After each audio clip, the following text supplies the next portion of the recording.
നമുക്കിന്ന് തൈര് വട ഉണ്ടാക്കിയാലോ? അതിൻ്റെ മാവ് കൊണ്ട് തന്നെ ഉഴുന്ന് വടയും ഉണ്ടാക്കാം. 1 കപ്പ് ഉഴുന്നെടുത്ത് 6 മണിക്കൂർ നേരം കുതിർത്ത ശേഷം അരച്ചെടുക്കാം. ഞാനിത് ഗ്രൈൻഡറിലാണ് അരച്ചെടുത്തത്.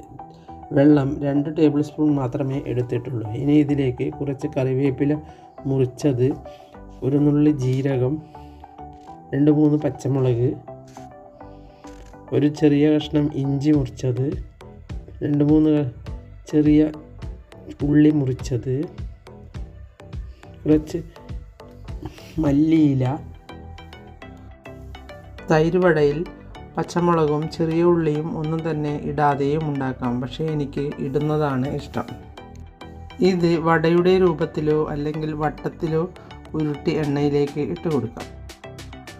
എണ്ണയിൽ നിന്നെടുത്ത വട അല്പം ഉപ്പിട്ട ഇളം ചൂടുവെള്ളത്തിലേക്ക് ഇട്ട് കൊടുക്കാം. ഇനി വടയൊന്ന് പിഴിഞ്ഞെടുത്ത് തൈരിലേക്ക് ഇട്ട് കൊടുക്കാം. അധികം പുളിയില്ലാത്ത തൈര്, ജീരകം വറുത്ത് പൊടിച്ചത്, ആവശ്യത്തിന് ഉപ്പ്, 2 നുള്ളി മുളക് പൊടി, ഇതെല്ലാം ഇട്ട് ഒന്ന് ചേർത്തെടുക്കാം.